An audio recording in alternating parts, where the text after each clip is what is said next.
I think we might be in for a treat today because it's an artist I haven't reacted to. And when I saw the name, I thought for sure I had reacted to Richmond Fontaine, but it's probably likely that I've seen the name. And then I've done so many reactions to songs that in my brain I didn't differentiate between ones I'd actually reacted to, ones I thought of reacting to, or otherwise. And this was made possible, if you will, by a gift from Eric Gustaffson. So Eric, shout out to you. Thank you for the gift. And it's the song, The Janitor. And you left in the donation comments that you think that Richmond is the finest, I don't know if you said musician or country musician ever. And Eric, where are you in Sweden, Denmark, Finland? You're in that neck of the woods, especially with a name like Gustaffson. I don't think you're in Holland. But anyway, let's see what Richmond's got. The song, The Janitor. Here we go.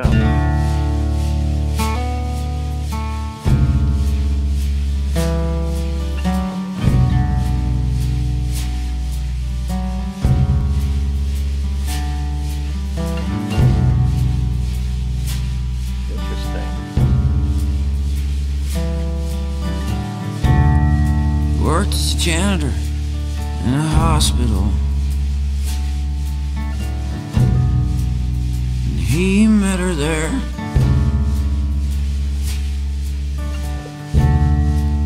Her husband's fist, her swollen face, her broken ribs, her missing hair, her crumbling voice, her soft white skin, blonde hair.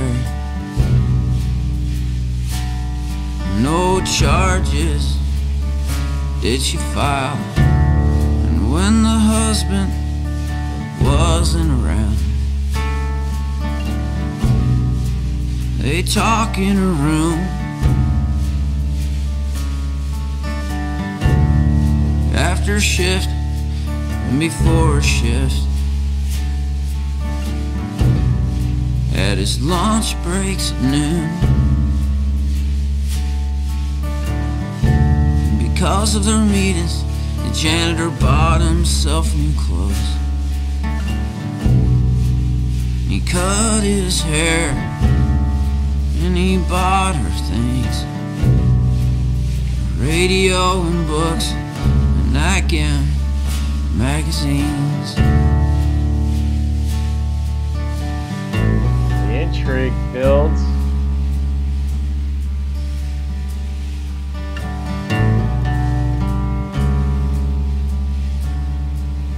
We have 3 people so far.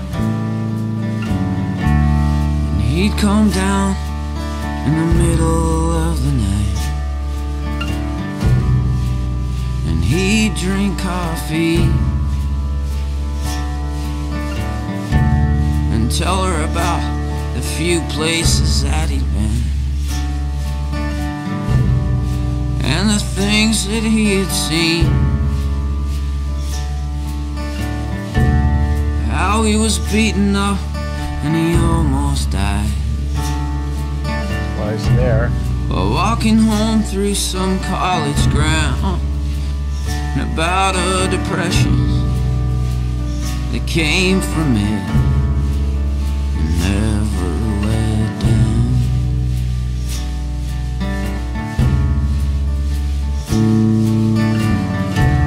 And the day before she was to be released, he carried her down to his car and drove her 7 hours to a motel room for her to rest, for them to be alone. So I mean, what I picked up, you know, that her husband beat the crap out of her because she's with this guy, the janitor. I mean, that's what I'm hearing so far. Let's see where we go. 2 days later, she began to cough up blood. Yeah. She locked herself in the bathroom and she sat down on the floor. She sat down, lost and through. Is this a true story? She sat down, lost and through.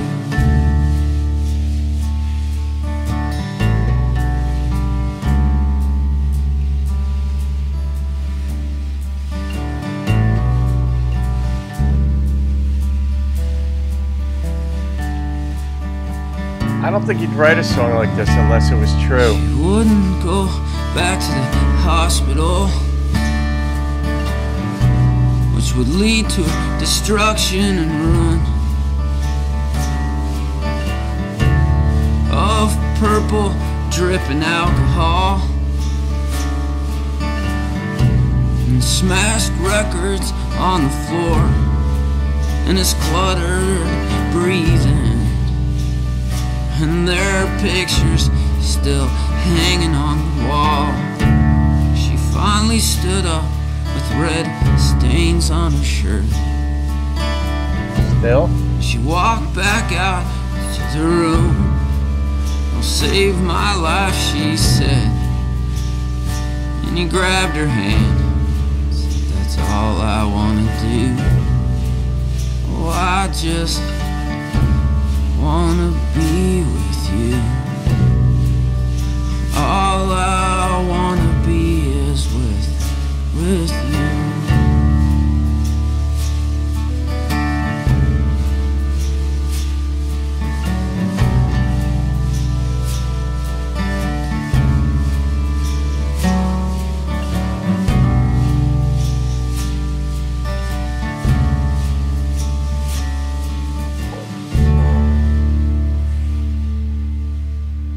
Dog there.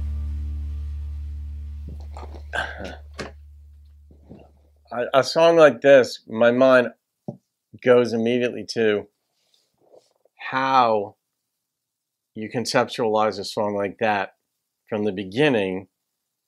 Yeah, I mean, there's that germ of an idea. It could be lyrical. It could be a mood you want to set in the song. There's different ways that you could go. And then, but you have an idea that you begin to flesh out, and then you've got to tell someone about what you're going for. And I wonder what that discussion is like.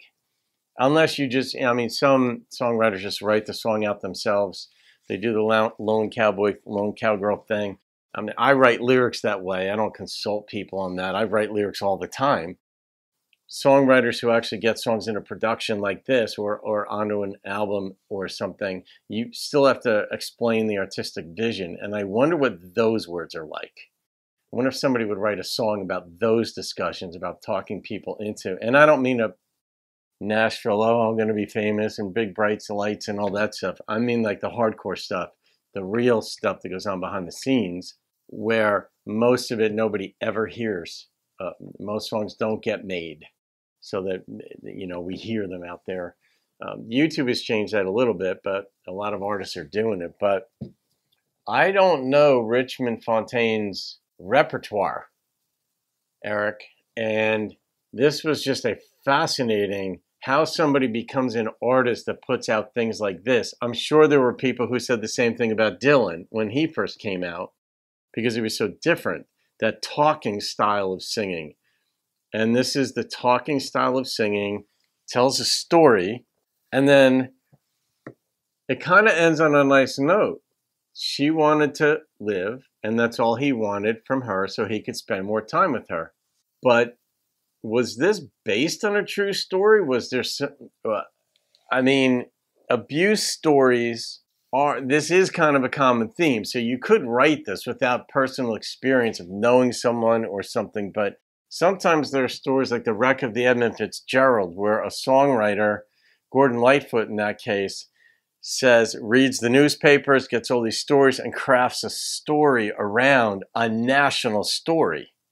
And I don't know if there was something of that element in this song that gave it the impetus or was the genesis for the song itself. Not quite heard a song like this before, although the title and Richmond's name just sound so familiar to me, and I don't know why.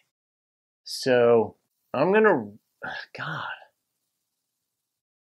you know, I'm not even gonna rate that one. I don't have a basis right now for that. I may need to hear more before I get more comfortable, more of his stuff, before I get more comfortable rating his stuff. That was just a story designed to get you to lean in. His voice is unique. It just that somebody is an artist in this space, gives their voice to this sort of story and can repeat it. It's a different kind of cat. So, Eric, thank you for the exposure to this. That was a trip. And where particularly are you from, Eric? I'd love to know that part if you want to share that with us, because I love to sort of get to know people, even just things like this, because I know you're overseas. So there you go, folks. Thank you for that, Eric. Have a great day. I'll see you on another video and keep rocking the country.